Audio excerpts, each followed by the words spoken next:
So it is very rare that I, of course, do this on the channel, but I thought it was a very appropriate time to give you guys a video that is not only longer than like a BBC you would probably see on, you know, the Corn Hub, but a video that gives you guys basically everything you need to know so far and an update on everything that has happened so far of the Richmond Football Club's 2025 off-season. Again, the Tigers, they had a very, very bad year, finishing in 18th place. Obviously not good, room for a lot of improvement, and there was obviously a ton of stuff that happened over the draft where not only did they dominate, but they were able to bring in 8 what looks to be really, really quality players. So again, some of the footage that you guys, are maybe about to see are possibly stuff that you have already seen before on the channel, but I figured I would compile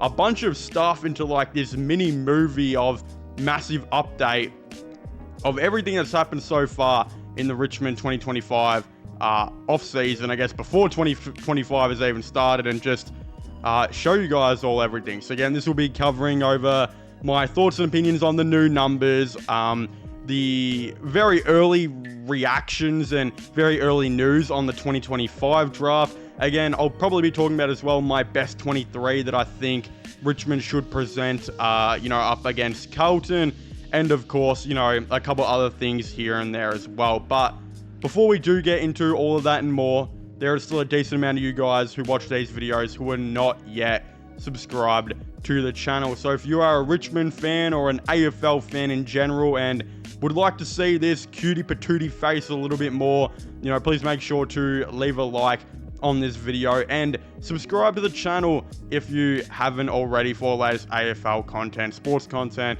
all of the above. And I guess without further ado, let's just get straight into it.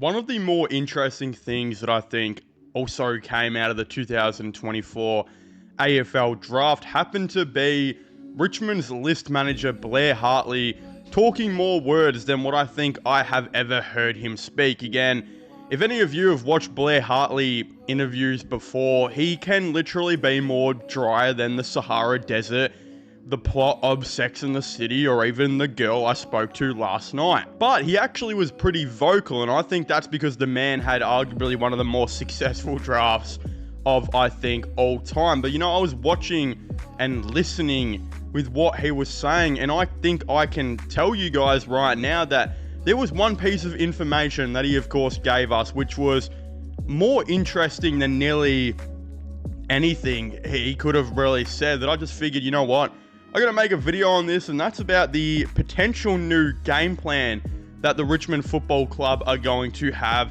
in 2025. But first of all, I'll start off with trying to read some of the stuff he said. Now look, I'm not a good reader. I never claimed to be a good reader. But a reporter actually asked a question to Blair Hartley where he asked, how do you think the AFL will look in 5 years, and do you take it into account while drafting? And Blair Hartley actually said it's a massive part of recruiting. You've got to predict not only the talent you're looking at, but how the game is played. When the interchange rule changed and sides started pressing up with more high rotation, we looked at repeat speed and run, looking at the guys who played through the period of 2017 to 2020. So obviously that's a really interesting thing for him to say, because back in the day you could have like unlimited interchanges in the AFL. Of course it wasn't that much, but I think there was one year, 2016 I believe, where they actually cut the interchanges per game by like 30 to 40, and it obviously meant that teams had to rely much more on their fitness and running. So Richmond of course really focused on that by bringing in players who had massive tanks like Dion Prestia, rather than playing players like Anthony Miles who could barely run out the game right now with the rotation rules that were already in. Of course, speed and run was a thing that I think more so Damien Hardwick predicted. Again, I believe he always talked about how he watched the NBA and he noticed how the NBA was evolving, and teams like the Golden State Warriors and San Antonio Spurs, and I guess Cleveland Cavaliers, were more often than not naturally starting to get much more quicker, and they were starting to get down the court a lot better. So of course, I think that was an inspiration for Damien Hardwick in making a much more faster paced game where the players were getting the ball down to the end of the field quicker. The two-way running was of course insane by the Tigers. They had some of the best defensive and offensive runners I've personally seen watching the game. I mean, players like Kane Lambert and Shane Edwards were just all over the ground constantly all the time. It was just so crazy to see. But again, that was the game plan that I think Richmond kind of created. Richmond were the team that created that massive pace and space kind of game style in the AFL. And then of course a lot of teams copied it and implemented it, like Collingwood under Buckley, and then Craig McRae, a former Richmond coach. Sam Mitchell, of course, went on to implement it at Hawthorn. GWS did it a fair bit as well. Their coach obviously being from Richmond too.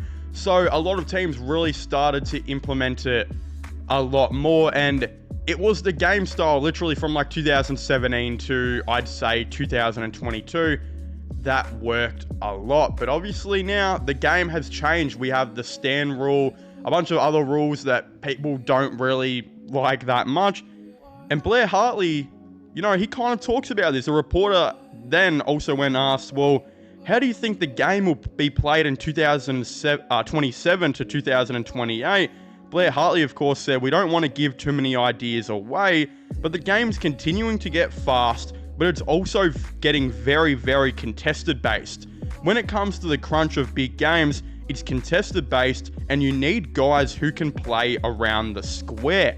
Of course, that was something that Damien Hardwick never really had. He did have some okay contested players, but it wasn't like Cochin and Prestia and all these players were actively putting their life on the line to try and win a contested ball or clearance. They knew because the team was so great at two-way running, they could just get teams, on that. If they lost the clearance and it went down back, they would go and defend and they would move that towards the offense.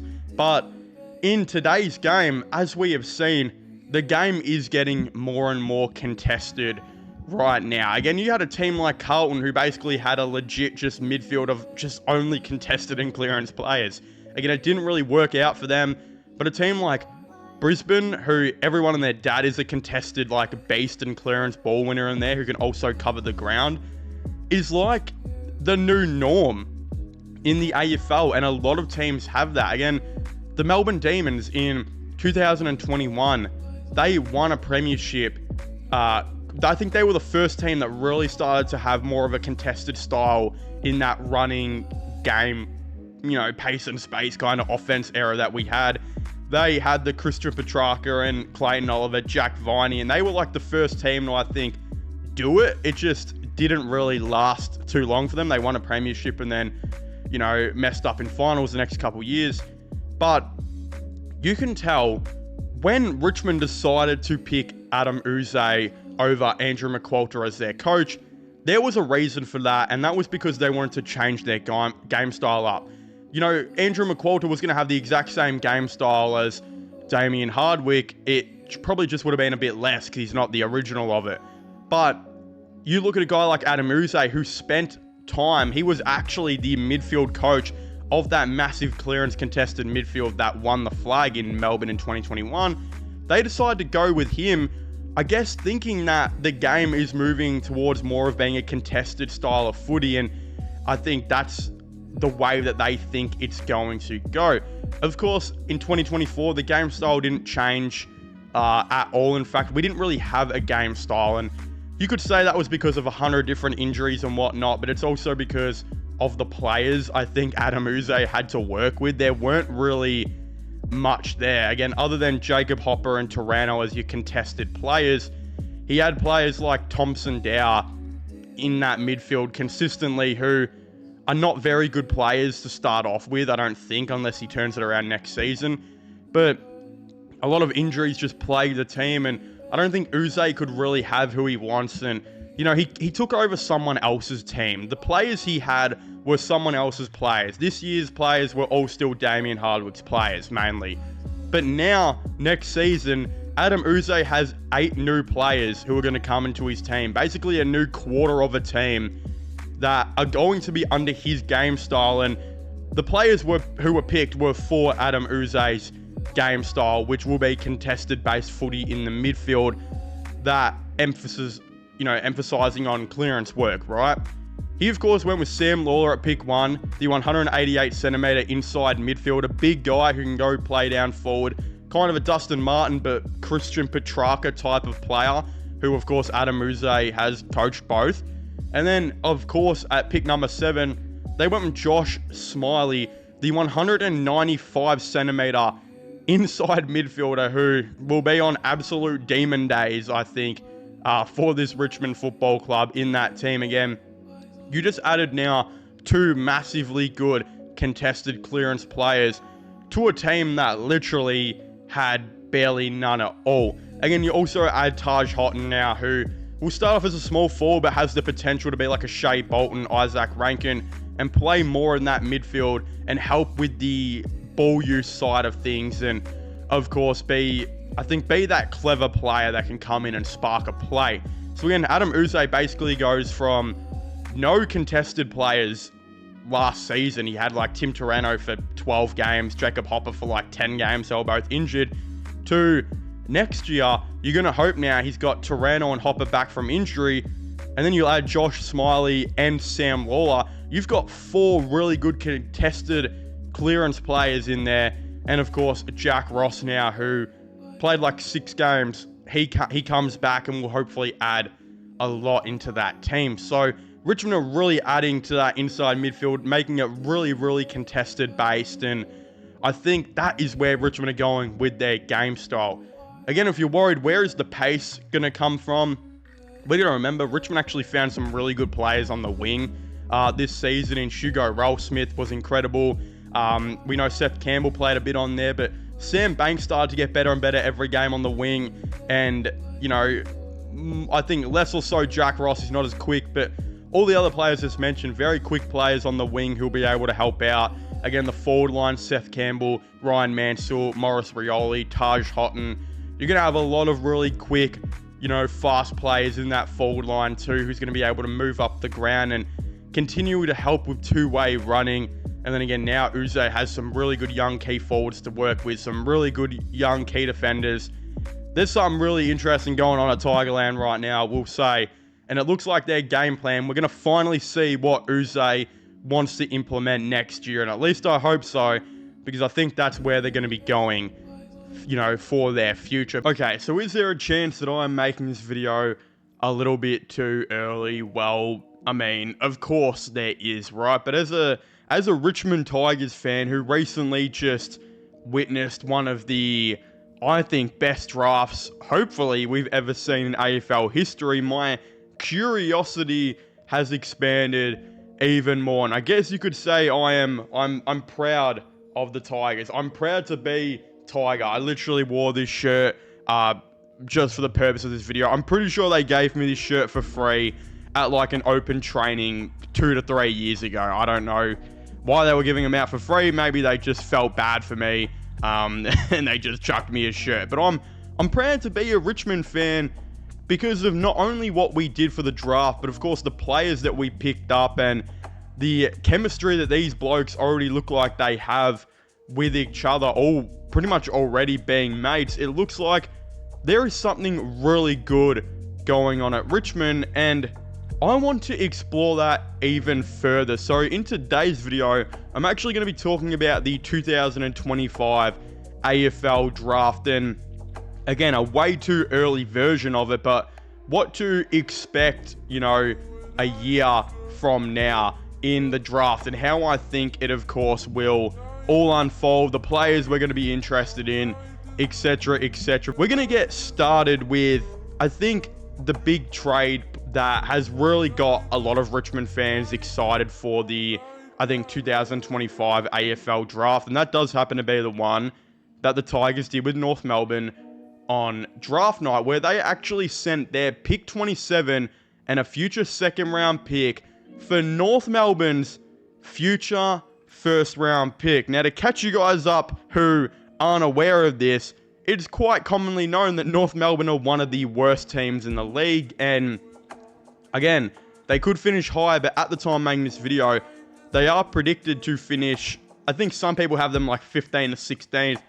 I think they'll probably finish about 14th in next year's AFL season, meaning that the Tigers should have about pick 4 or 5 from North Melbourne, meaning that the Tigers essentially traded pick 27 in the 2024 draft, probably going to be like pick 30 in the 2025 draft because there's so many academy and father-son players in that draft for what could be literally pick 5. So this has put the Tigers in a great position because realistically, we know the Tigers are most likely going to finish last, and if they don't, it's going to be bottom 3, right? They're a rebuilding team with literally 8 new players. A quarter of their list is new and has never played AFL before.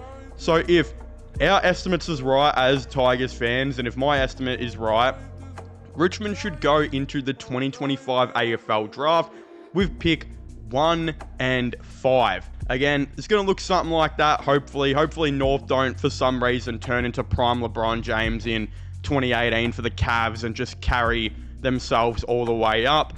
The realistic thing is, though, the Cavs, for fuck's sake, the Tigers should have about picks 1 and 5. They don't have any of their other picks.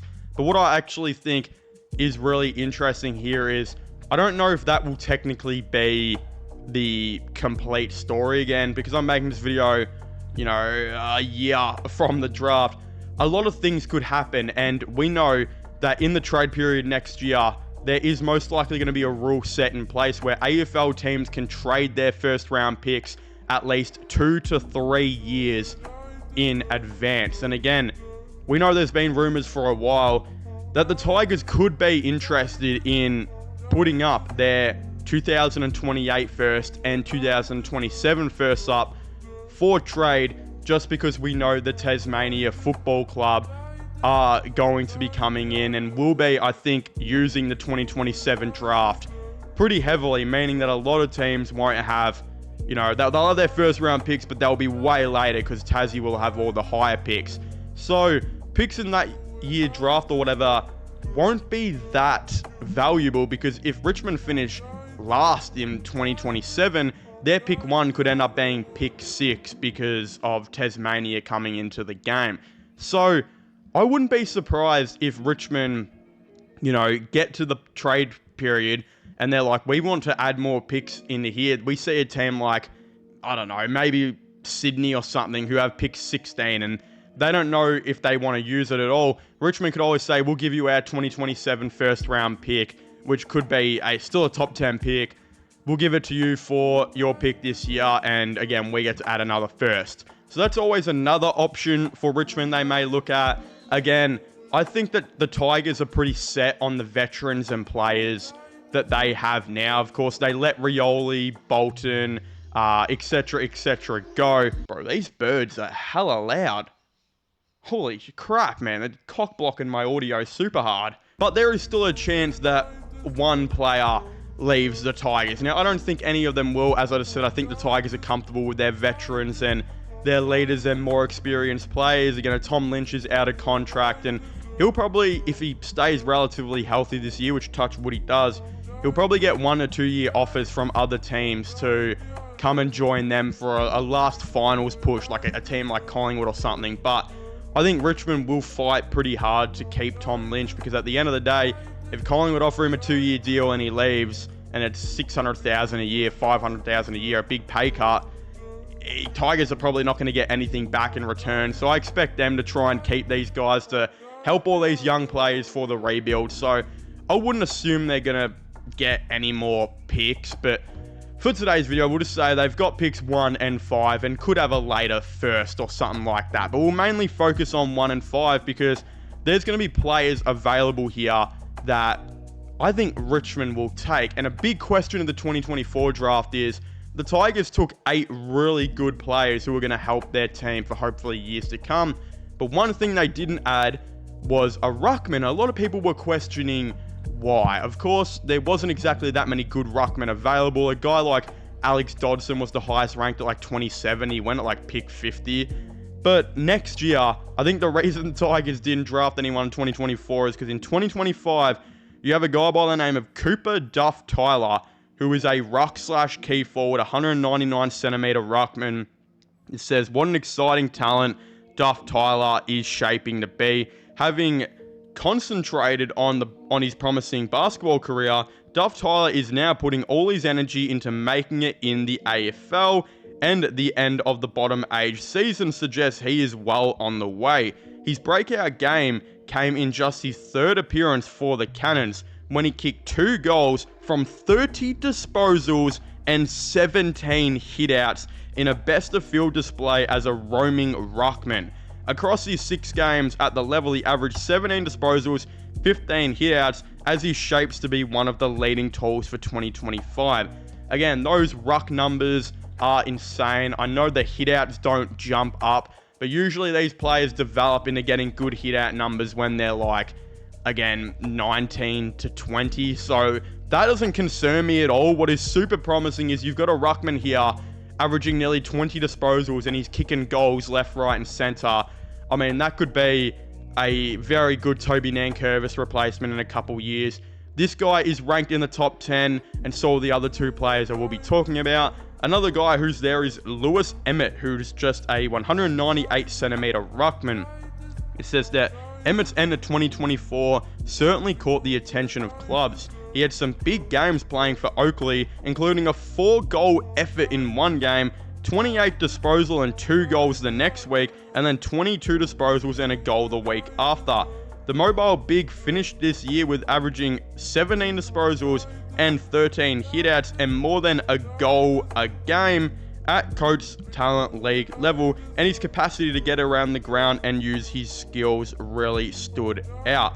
Now again, there's going to be some people who will probably look to comment and say, isn't 198 or 199 too small in today's AFL game? And although that might be true, we got to remember the last 2 ruckmen for Richmond were both 199 centimeter ruckman in Ivan Maric and Toby Nankervis, and we know Nank is one of the greatest ruckmans of Richmond's history, literally winning 3 premierships for the team, being their captain, and doing pretty well in multiple best and fairest appearances. So I wouldn't be surprised if maybe Richmond did want to continue the trend of a smaller ruckman who is not necessarily, killing people in the hit-out game, but is really good around the ground, can still put pressure on, all of that type of stuff, which Toby Nankervis has been known to do. Again, these 2 guys are exactly like that, and I would not be surprised if Richmond target them. And we got to remember, these boys are only 17 years old. A lot of blokes out there will literally grow at 19. So these guys could still very well get to over 200 centimeters tall, and I very much expect they probably will. Again, those are guys Richmond will probably have in contention for 1 or 5. I'm assuming they'd only go with one of them. But another guy who is here, again, is Willem Dersma, who I believe is ranked to be the number 1 player who's not an academy. Again, there's guys out there who are ranked very high, like Zeke Euland, who are academy players at Gold Coast. But it says Willem Dersma, who is a utility, mainly inside midfielder, is 191 centimeters tall. With his 3 older siblings already playing at the top level, Dersma is set to make his own mark, having been ready for his draft age year for some time. Having played for Gippsland's under-18s team as an under-16s player, Dersma spent his 2024 moving around the ground in different spots, the wing, forward and back. He can also play as a midfielder around the ball. He's a very good overhead marker and has versatility to play just about anywhere on the ground.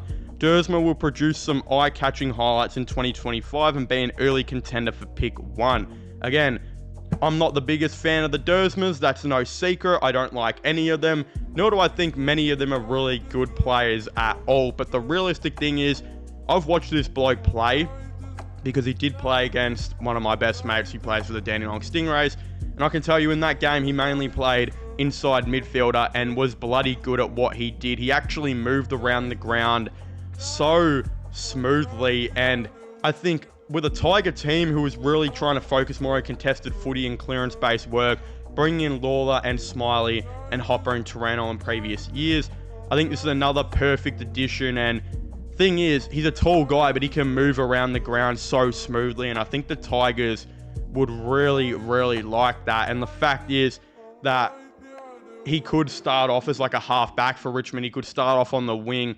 He could literally start up as a high half-forward again. I think he will take some time, but he is a projected pick number 1 for the time being. And I think someone very early on that the Tigers will probably be keeping an eye on, and I think will probably be the projected one for the time of making this video. But again, as I said, most of this is so far away now. Like, you're still looking at a year away, so many trades to happen. Richmond could somehow not finish last and actually do well. And again, it's probably not going to happen. It's just a dream. But Richmond could maybe do semi-well. North Melbourne could do semi-well. And maybe we don't even have the picks to take these players. But realistically, if we're looking at it, projections, predictions, all of the above, it should be about picks 1 through 5 for Richmond. That's what they should hopefully have in this year's draft. So I'm going to be honest here. This video that I'm making right now is literally completely being made because of you guys. Again, there was a couple of you in the comments of the last couple videos actually telling me that the Richmond Football Club have some father sons coming through. And when I originally read these comments, I thought you guys were completely pranking me, because let's be honest here, Richmond, we don't get father sons. In fact, for some reason, I'm pretty sure if you look at like our 10 best premiership players of course, the big 3 years that we had, I would say probably 90% of the kids they all had were, well, all girls. And look, there's nothing wrong with that. Again, if you're having a perfectly healthy kid, that's absolutely awesome. More credit to you. But of course, as Richmond fans, we're all sitting here like that one Mike Wazowski meme, wondering, well, you know, when are the lads going to start having some boys here? Is it the old Greek mythology about them? Are they not eating enough meat? I don't know what is going on here, but considering like in my time of watching Richmond, I think we've had like 2 father sons all up, and I think in the history of Richmond, there's only been like 4 father sons all up.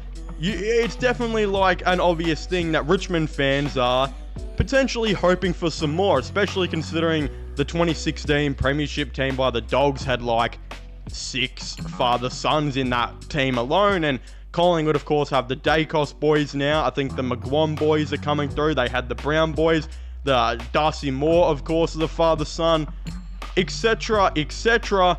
Richmond are hoping for some father sons. And again, in today's video, we're going to be talking about all of that and more, because it looks like that could very well be coming. But one of you guys actually commented here saying that Duncan Callaway's son, Joel Bowden's son, Brian Lee's son, and Nick Daffy's son, Callaway's son probably is like top 20 odd. I think the other 3, I don't know. Again, when I saw this comment, I looked more into it, and there is a little forum thing here that says that it now makes sense why we don't have a second round next year, because Callaway's boy is tipped to be a top 15 prospect, and in 2 years' time, Brian Lee's son will most likely be a top 10 pick, I should say. Things are looking very bright for the future. Again, apparently this was said by Deledio and Shifter, which again, if it's being said by Shifter, I absolutely trust it, because that man literally gets paid to watch underage boys play with a ball. Again, what a job. Who wouldn't want to do that? I reckon Michael Jackson would in fact quit singing to go and do that job if he was alive. A lot of ifs and buts in that comment I just made. But of course, yeah, this is some very exciting news, considering Richmond are starting this massive rebuild, and we know just had 8 picks in the 2024 AFL draft, which should hopefully all end up being pretty good picks, as well as in 2025 we have supposed to be 2 top 5 picks, you know, because we traded for North Melbourne's first round pick. Things are starting to look very, very bright for the future. And let's just say this Callaway's son, of course, it being, I think it's Duncan Callaway's son, not Andrew being the brother who won Richmond's Best and Fairest in 2000 and made the All-Australian in 2000 as a backman. I believe this is Duncan Callaway's son, who started before Andrew, I think. Yeah, they both played in the 90s. Again, this is really, really interesting. From what I've seen, I think this guy is a midfielder. He actually plays for Sturt in South Australia because his father works for the Adelaide Crows, I think, as a strength and conditioning coach, or at least that's what it was said a little bit ago. Again, that could, of course, have changed by now. But if we do decide to look at Duncan Callaway's numbers here as a Tiger, he played with Richmond from 1993 to 2004, played 180 games, kicking 12 goals right there. Again, he is the father, I believe, of this Callaway, and the Callaway's name is Lewis, and he actually, as a 17-year-old, averaged 18.5 disposals per game on an okay disposal efficiency of 65%, but they are believing right now that this guy could eventually develop into being a really, really good prospect. Now, I'm not too sure if he's a midfielder or a halfback. I don't even think you can find that information really anywhere. There's not a whole lot of information going around right now, so it's more so if you've watched him play, and if any of you have, give us a little insight in the comment section down below what you guys think about him. But again, as previously said, he is tipped to be a top 15 pick in the 2025 AFL draft. And look, if he's in halfback, that is so perfect, because I think Richmond will be looking for a halfback, not only to replace Daniel Rioli in the next couple of years, who just got traded to the Gold Coast Suns, but to obviously replace Jaden Short, who went from being one of the best Richmond players to having a very bad 2024 season, and hopefully doesn't regress much more. But I really don't know how many years he's got left in him. Probably, I think he's like 29 next season, so he's probably got a good 3 to 4 years. But again, he had a really bad year, and if he plays like that again, he probably won't be playing that 3 to 4 years out. But we'll have to definitely wait and see. He's still a vice captain of the club, but we do need a half-back right now. And the fact is, let's just say this Callaway goes, we'll say pick 17, right? That means if North Melbourne finish 15th like they're projected to, Richmond will have pick 1, 4, and 17. 3 first-round picks again in the 2025 AFL draft, which would mean if we're counting our first pick of the second round of this year's draft as a first, which a lot of people basically just are, that means we will have had 11 first-round picks in 2 years, which is just flat out crazy to think. And that's not even talking about how Richmond are probably going to be bad again in 2026, where we'll have pick 1 and our first pick of the second round. And then you're telling me that Brian Lee's son will most likely be a potential top 10 pick of 2026. That is flat out crazy to think. The absolute domination and draft capital that the Tigers are going to have over the next couple of years. Again, this could all change. We have to remember that we are looking a whole year to 2 in advance. And I remember as a 17 to 18 year old, a lot of things changed for me. Mainly how big my willy was. That definitely took a little bit of a jump. I'm not even going to lie. I would personally show you guys, but I think this video would not only get age restricted, but I'm pretty sure it would definitely be on the internet. Again, let me know if you guys want me to make an OnlyFans. We'll have to make that happen. But I remember not only was I changing a lot to 17 to 18 in terms of PP size, but that was like the short period of time where I had bulk pimples on my head and freaking hated the world. Again, I was one of the lucky ones who never really got pimples. I was a pretty clean eater before COVID started. I was very, very slim. I didn't put on the 30 kilos until COVID started. So I was a pretty good eater and I barely ever got pimples. But I tell you what, in that short period of time, it made me want to hate life. And where I'm trying to get at here is, again, a lot of things happen to a lot of different people.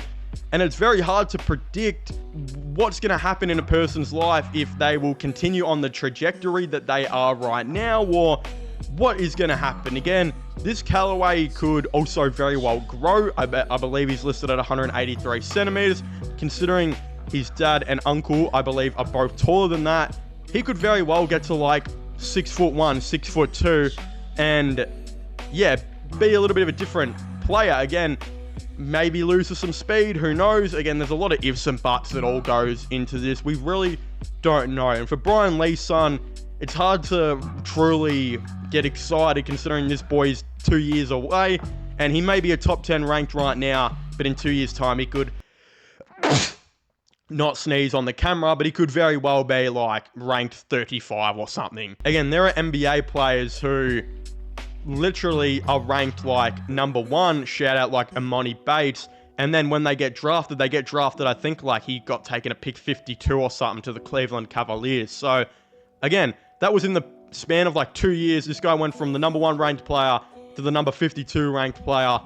A lot of things can change, so it's very hard to get fully excited and truly know what is going to be going on. But at the end of the day, there should be a little bit of excitement there for Richmond fans, because it looks like we're finally getting some father-sons. And at this rate, we could have 3 first-round picks for next year.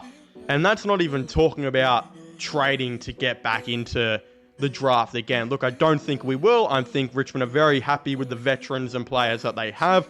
But that's not to say that they might not, throw a future first-round pick or something around to see if they could get another first-round pick in 2025. All right, so I thought I would kind of do a little bit of a different video here for you guys, and kind of a video by a Richmond fan for not only Richmond fans, but for any AFL fan in general who wants to see what I think and hope is a pretty good predicted best 23 for round 1 and coming up. But of course, again, this is all just my opinion. If you guys do happen to disagree with who I have in my best 23, please don't go down in the comments section and threaten my whole entire family tree. Again, we're all going to have different opinions here and there, so if you guys do disagree or agree, don't forget to comment your thoughts and opinions down below. But again, this is who I think will be in the, not necessarily, I guess, best 23 of round 1, but it's also like who I think they will probably select for round 1. So it's a bit of both. It's not only the best 23, but also the 23 I think will be running out most likely against Carlton in of course round 1. We'll start off with the back line here for round 1, and I've actually got Josh Gibcus, Ben Miller, Noah Bolter, Nathan Broad, Nick Floston, and Jaden Short. Again, there is still a little bit of drama going around with Josh Gibcus. There are rumors saying that he actually won't be available to play round 1, which is crazy, and I don't understand why. Again, for those of you who don't know, he actually did his ACL in round 1 last year. So basically, if he doesn't play round 1, he won't have played AFL for another whole entire year. And the thing is, ACL recoveries, especially for AFL players who have the best recovery in the world, usually takes about 9 to 12 months. Again, there is still those rarer cases where like a guy like Alex Rance is practically good to go after 5 to 6 months, and a guy like, Doherty is pushing to return after like, I think 5 or 6 months on the sideline as well. But again, it is very, very rare. But the thing is, it's usually about 9 to 12 months. And when you've got a guy like Josh Gibcus who has been injured for so long and is not going to be ready for a game that was, where he did his ACL the game last year, and it's given him a whole year to recover, it is definitely concerning to me and I think other Richmond fans. So I hope those rumors aren't true and he is good to go for round 1. But again, there are rumors that it's going slower than expected and he could be available by like round 4 or 5. Which is scary. Again, some people will debate if Ben Miller should be in this team. I think, look, will he be in it at the end of the year? Maybe, maybe not. A guy like, Blight might come in and take his spot. But at the end of the day is, I think this is who they will go for round 1.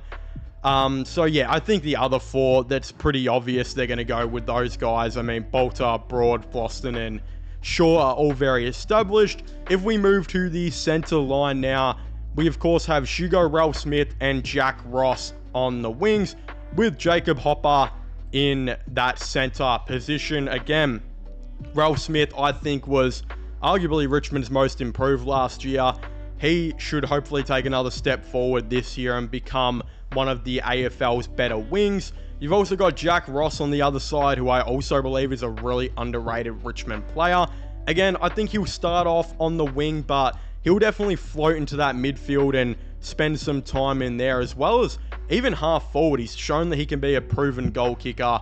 And then Jacob Hopper. I mean, you guys know my thoughts and opinions on Jacob Hopper. I am really not too high on him. I really liked him at GWS.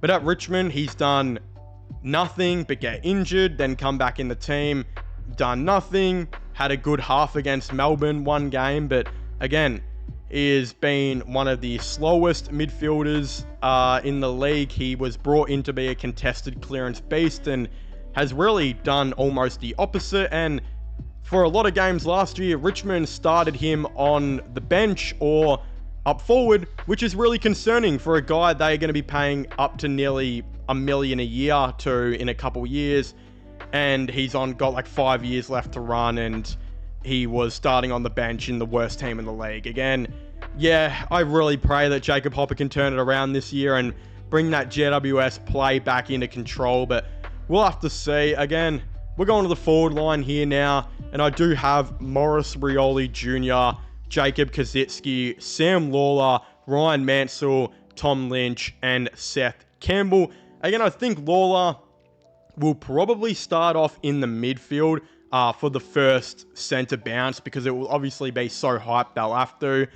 But I don't think he'll play anything more than maybe 30% of midfield time in the opening game. I think they will play him a lot up forward.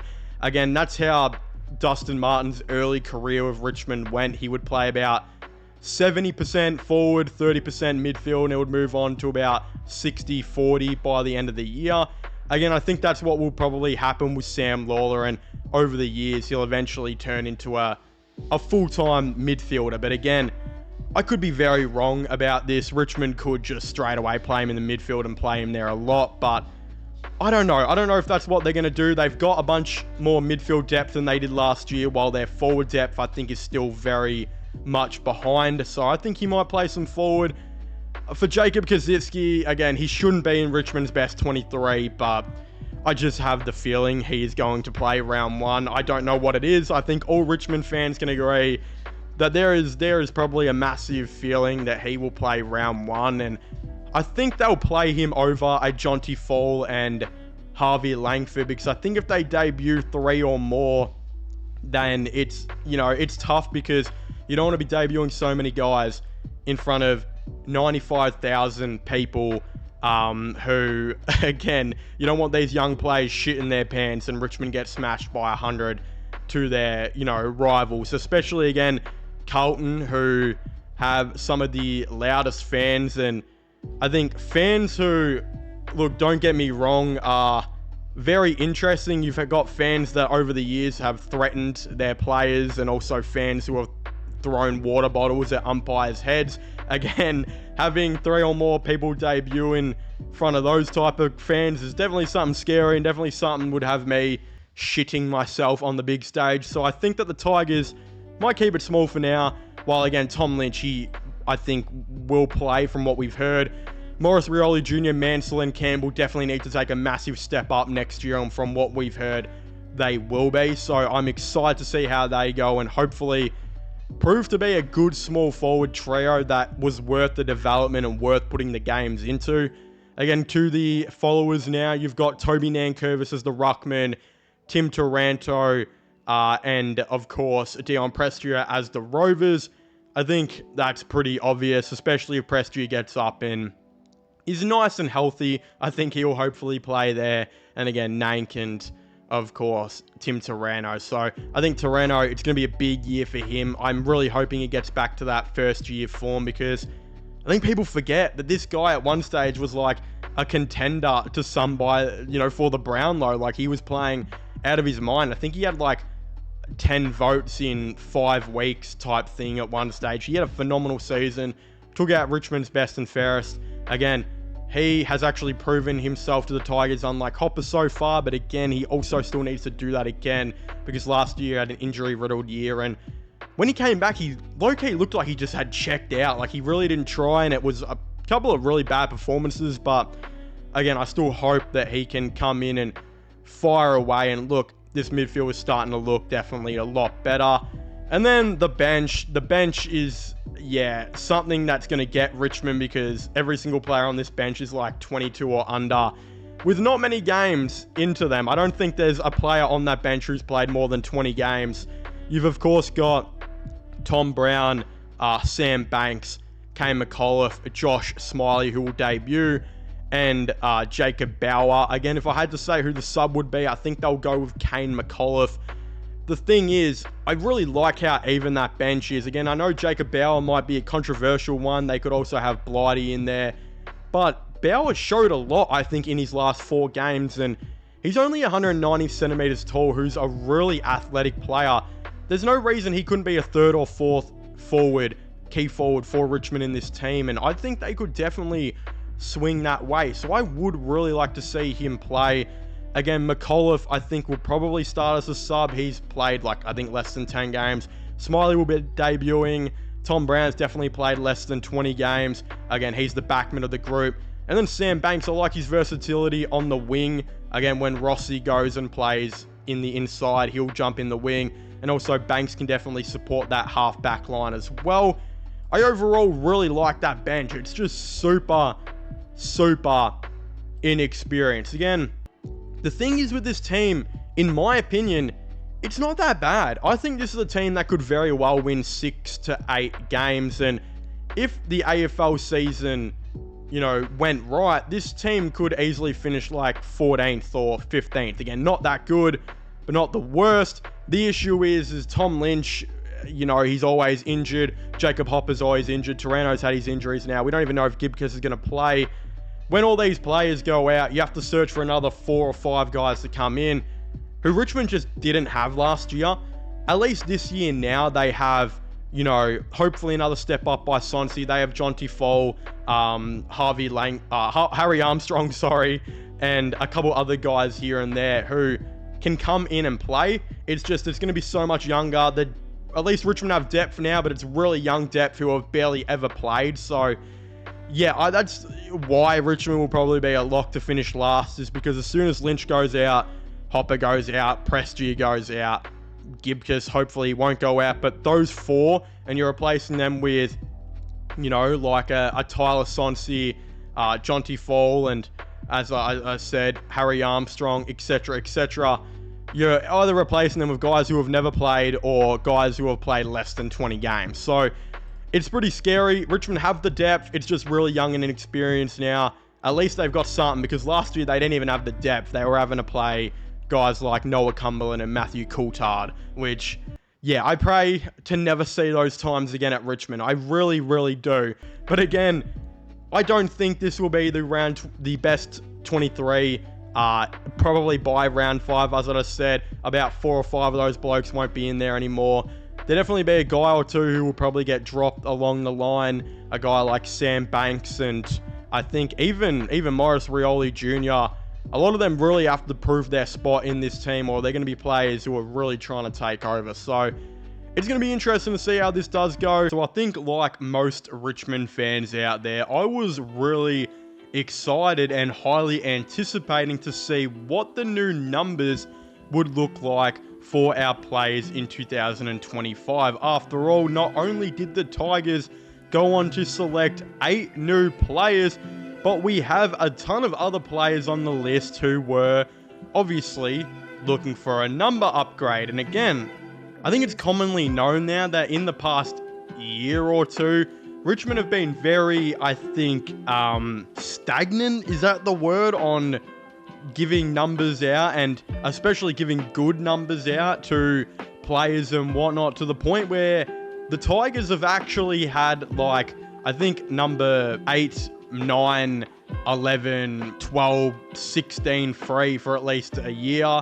for some of them, even 2 years for others, etc. So I think there was a point of emphasis on this, off-season, particularly because a lot of people were like, are the Tigers finally going to start to give out these good numbers to some of their players, and especially some of those who were drafted and selected at high picks? Again, for some reason, the Tigers decided not to. they decided to not only keep number 4 retired, which is fair enough because it's Dustin Martin's number and he's the greatest Tiger of all time, arguably greatest player of all time, so it makes sense to maybe cool off on that number, but decided to keep number 8 and 9 vacant, and even more strange, number 6 was left vacant for another year, which doesn't particularly make any sense, because it's not like the previous player who wore it as a Richmond legend or anything. It was worn by fucking Patrick Naish. I don't even know if that guy would be a Frankston Dolphins legend if he played for him. What I'm trying to say is here, not only are a lot of Richmond fans really disappointed by the new number announcements, but I also am very disappointed. I thought, you know what, let's go over all of my thoughts and opinions on the new number and jersey announcements with you guys. And of course, again, give you guys my thoughts and opinions, but also a platform for you guys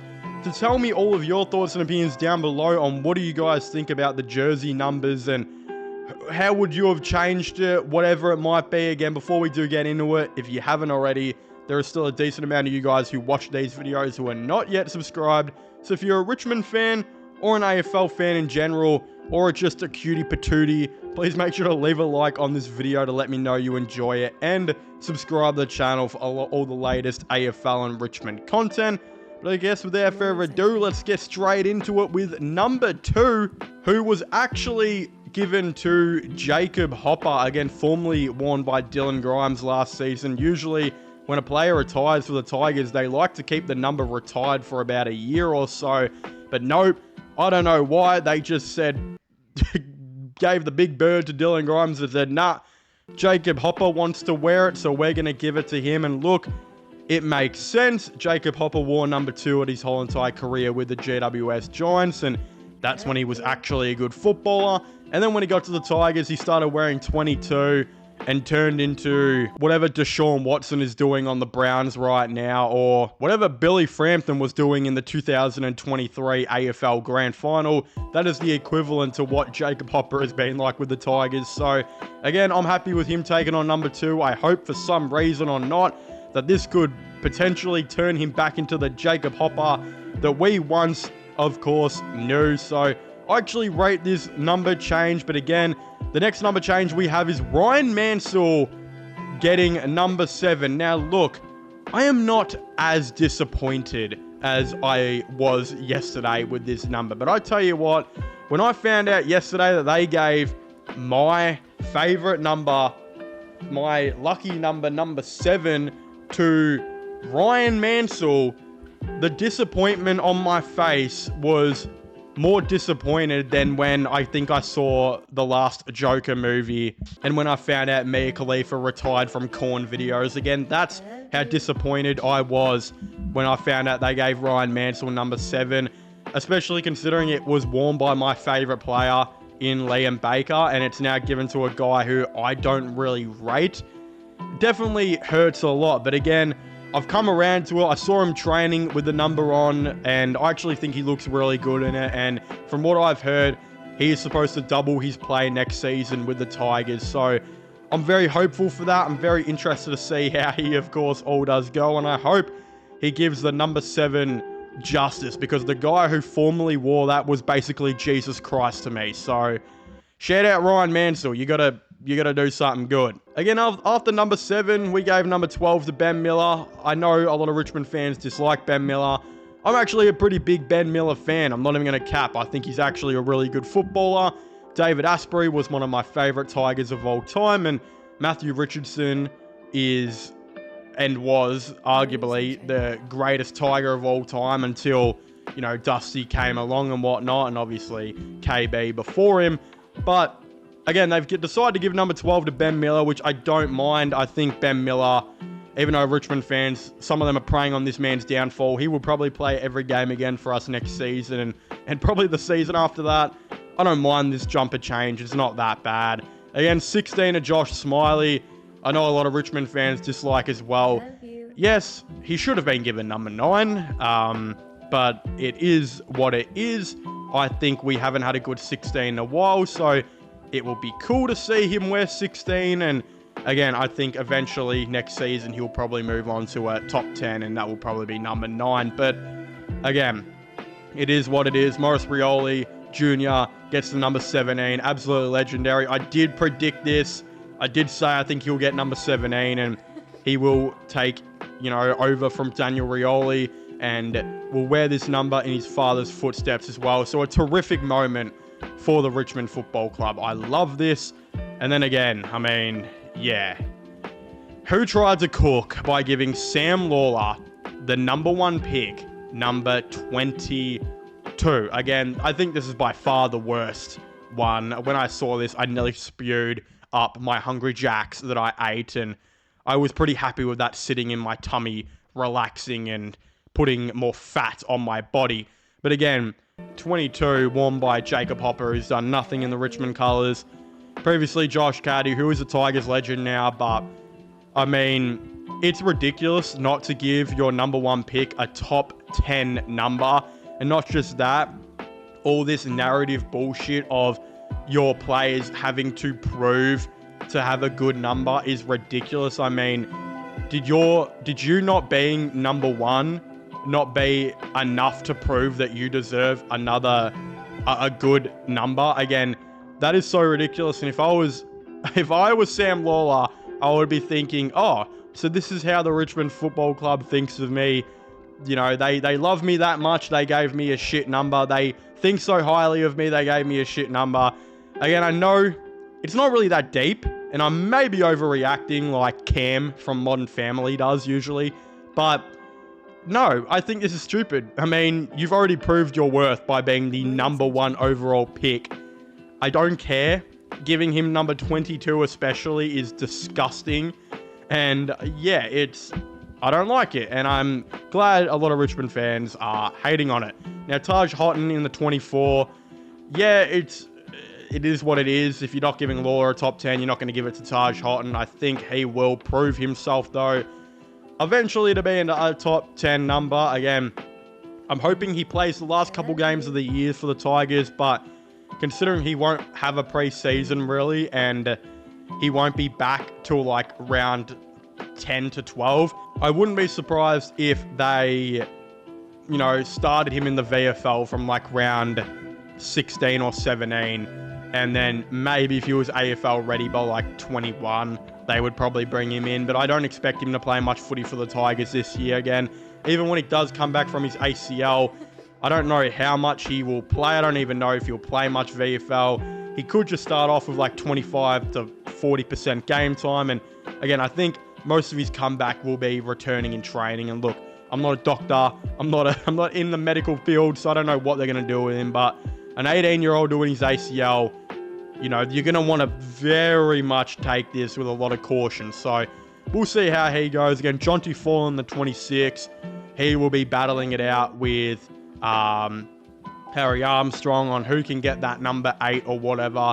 One of them will definitely, I think, get a top 10 number next year. The other one may not. We're going to have to wait and see. Again, Jasper Olga getting the number 29, which I find strange that they've done this.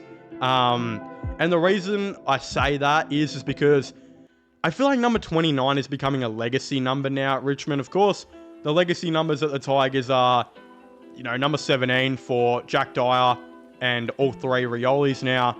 But of course, number 4 for Dustin Martin, the club champion, and a couple players before him. But 29 should kind of be a legacy number for Richmond. Kevin Bartlett, a top 3 player of all time for the Tigers, wore that number. And then Shea Bolton, a probably top 5 greatest small forward all time for the Tigers, also wore it, who was a 2-time premiership player. It's like, yeah, to give it to a guy like Jasper Olga, who was obviously a very late pick, is an interesting call. I thought this number would have been left free for another year, or would have been given to a rookie like Taj Houghton, who I guess maybe deserved it more by being a higher pick, but they decided to go Jasper Olga with this pick, so I don't know. That's a weird one for me. Luke Traynor in the 31. I don't know why, but I low-key like this number. I think trainer suits the 31. I don't know why. Again, Nick Floston previously worn this, and he looked cool in it as a defender, so I don't mind this at all. Harry Armstrong, 34. Again, I actually don't mind this number on Armstrong either. I think he will be trying to get the number 8 or the number 6 next year. However they, of course, go about that, I think both of him and Jonty Fall will be trying for that. Again, Thomas Sims in 38 is Thomas Sims in 38. No opinion, really. Jacob Blight moves to 46, which is funny. And then Campbell Gray, yeah, he moves to 50. So they didn't really retire Marlon Pickett's number for a year like they do with most. I don't know why they decided not to do that. Like, they could have given this guy like number 49 or something. Instead, they gave him 50, which I don't really know. Richmond are trying to cook there, I guess. And it's, yeah, I have, there's not much opinion on that. But look, the numbers are all here. It's, I think, 14 changes, which would have to be the most, I think, probably ever in AFL history. Can't remember any team that's had more than like 10 changes, and Richmond literally had 14, which is so crazy to think. So I'm extremely interested to hear all of your thoughts and opinions on this down below. Do you guys like the new numbers for Richmond, or do you guys not? What numbers would you change, and how would you go about it? Of course, I'd very much like to know. Subscribe to this channel for all the latest sports content and news, as well as my gaming MLIRL/vlog channels will also be getting linked in the description down below. Again, don't forget to comment all of your thoughts and opinions about all of this down below, and I guess I'll see you guys next time. Goodbye.